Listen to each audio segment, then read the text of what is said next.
Did you know that in the last 5 years alone, interviews featuring spiritual leaders have been watched by over 200 million people on YouTube? That's not just a number, it's a signal.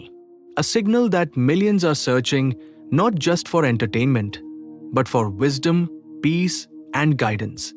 And among those moments, tucked quietly into Sri Sri Ravi Shankar's rare interviews about Sadhguru, there are golden insights most people miss.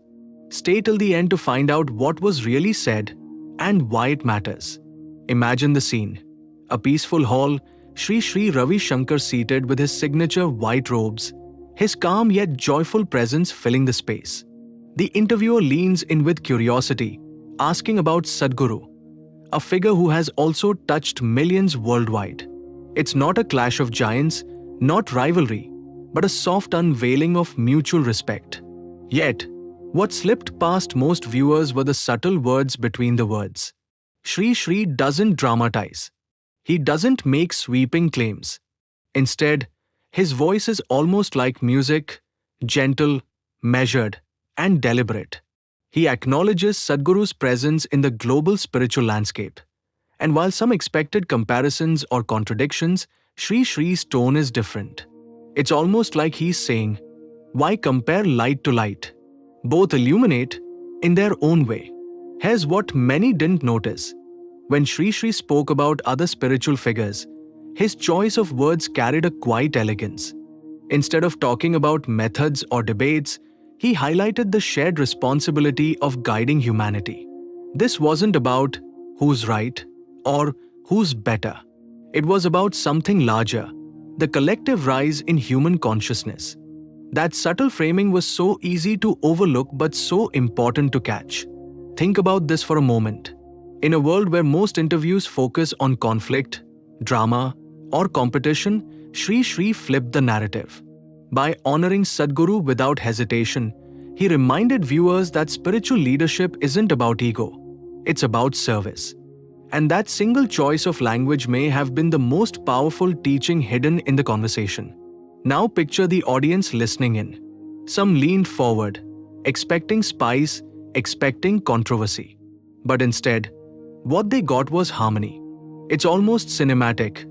Two rivers flowing separately, yet both nourishing the same land. The moment wasn't about differences, it was about alignment. And for those who truly listened, it was a masterclass in humility. Another overlooked detail? Sri Sri's smile. It might seem small, but body language experts often say a smile can communicate more than words. When Sadhguru's name came up, there wasn't tension, there wasn't hesitation, there was warmth. That subtle expression carried an unspoken message: respect without rivalry. For spiritual seekers, that's a detail worth remembering.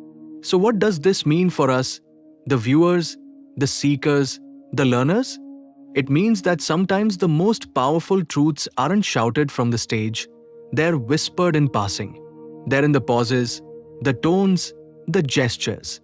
What most people missed in Sri Sri's interview on Sadhguru is not a headline moment, but a heartline moment. A reminder that wisdom is less about words and more about presence. If you've ever watched an interview expecting fireworks but instead found calm, you know the feeling. It's not as flashy, but it lingers. That's what makes this particular interview so meaningful. It doesn't give you drama, it gives you dignity. And in a digital world flooded with noise, that quiet dignity is more radical than anything else. So here's my invitation to you.